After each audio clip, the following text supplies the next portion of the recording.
Sorry mummy papa, मेरा समय अब खत्म। माता रानी ने 18 साल के लिए ही मुझे भेजा था और ये कहकर 18 साल की अदिति मिश्रा ने अपनी जिंदगी को खत्म कर मौत को गले लगा लिया। वजह जानते हैं क्या थी? वजह थी एक मामूली सी परीक्षा में असफल होना। वजह थी कट ऑफ लिस्ट से बस कुछ नंबर दूर रह जाना। वजह थी असफलताओं का बोझ न संभाल पाना। वजह थी अपेक्षाओं पर खरा न उतर पाना। 2022 एनसीआरबी की एक रिपोर्ट बताती है कि एक साल में 13,044 बच्चों ने मौत का रास्ता चुना। क्यों? क्योंकि वो परीक्षाओं में असफल रही। ये किसकी गलती है? उन बच्चों की जो आत्महत्या कर रही हैं, उन माता पिताओं की जिनकी परवरिश बच्चों को उम्मीदों के बोझ तले दबाए जा रही है, या फिर सिस्टम की जिसने आरक्षण की आड़ में 2 नंबर कम वाले को तो कट ऑफ से बाहर कर दिया, लेकिन 30 नंबर कम वाले पर सफल होने का ठप्पा लगा दिया। ये अंतहीन बहस का विषय हो सकता है, लेकिन कोई लाइलाज बीमारी तो नहीं। अब सवाल शिक्षा में आरक्षण का तो रह ही नहीं गया, बात तो उन फूल जैसे दिल वाले बच्चों की है जो अपनी एक असफलता नहीं झेल पाते और मौत को गले लगा रही हैं। आप सोचिए, ये 18 साल की बच्ची अदिति जो इंजीनियरिंग की छात्रा थी, उसने जेईई का एग्जाम दिया, नतीजे उसके पक्ष में नहीं आए तो उसने अपनी पूरी जिंदगी को ही असफलता की श्रेणी में रख लिया। उसने ये मान लिया कि वो जिंदगी भर अब कुछ नहीं कर पाएगी। उसने खुद को लूजर समझा और दुनिया को अलविदा कह दिया।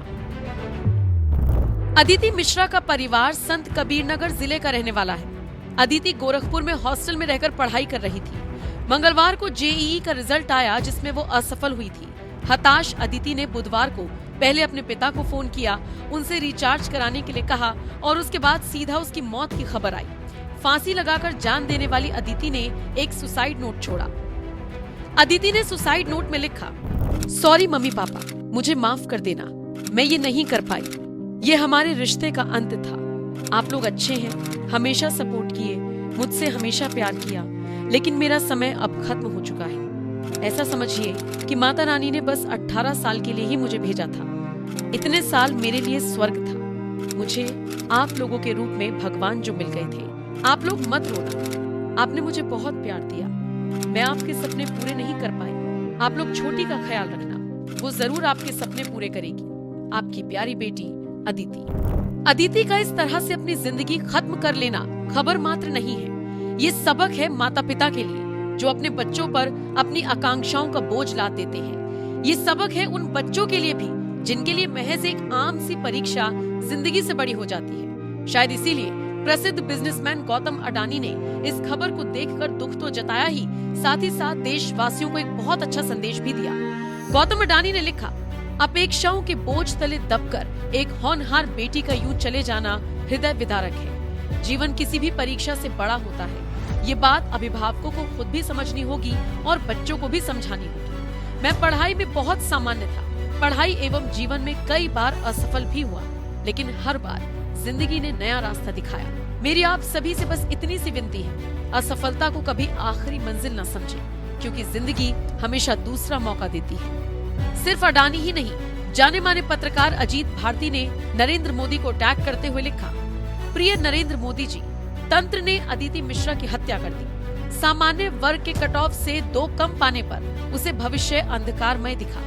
माता पिता को त्याग कर ईश्वर के पास चली गई।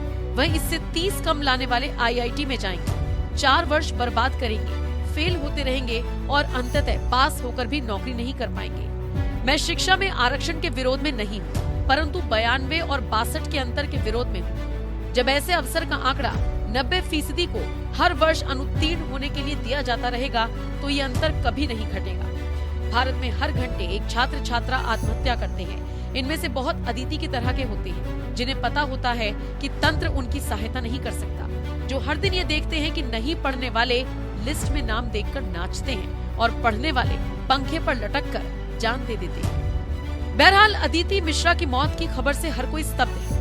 अब ये बच्चों के साथ साथ माता पिता की भी जिम्मेदारी बन जाती है अपने बच्चों की परवरिश में इस बात को रचा बसा देना कि महज कुछ टेस्ट या कुछ परीक्षा या चंद नंबर ये तय नहीं करेंगे कि वो जिंदगी भर नाकामयाब ही रहेंगे।